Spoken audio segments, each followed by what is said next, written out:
后来，这个桃园机场爆发着群聚的感染，嘛佫甲人吹出来注预防射。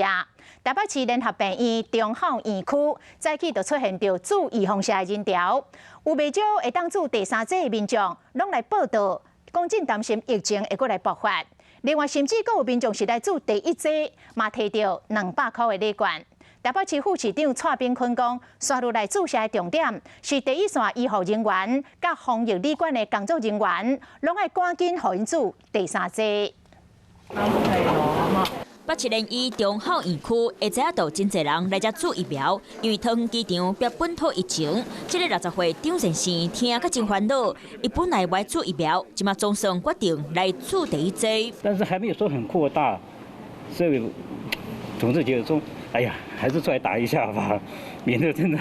出了事情。疫苗注射若摕到市长的黄卡，搁一张200块的商品礼券，为了让民众来注疫苗，行政院宣布为5号开始，若是注第一剂含第二剂民众拢会当领，因为即马过来第一剂含盖率达超过8成。第二剂要超过7成，不过第三剂含钙率也无到1成，加强剂刚有0.02%，对加剂注的人嘛刚有0.7%，即马疫情慢慢压起来，大家拢想要赶紧注到疫苗。还是会，如果已经打完2剂的话，然后时间又间隔差不多的话，如果有办法再做第3剂的追加，就会请他们来做。北市统计到3号下晡5点，已有注疫苗的人数刚有2800多人，不过桃园机场标本土案例。一天内就增加超过5000人。台北市副市长蔡炳坤就讲，防疫措施爱升级，让第一线的医事人员都能够接种第3剂，防疫旅馆的从业人员，可第3剂就落差很大。所以现在我们也是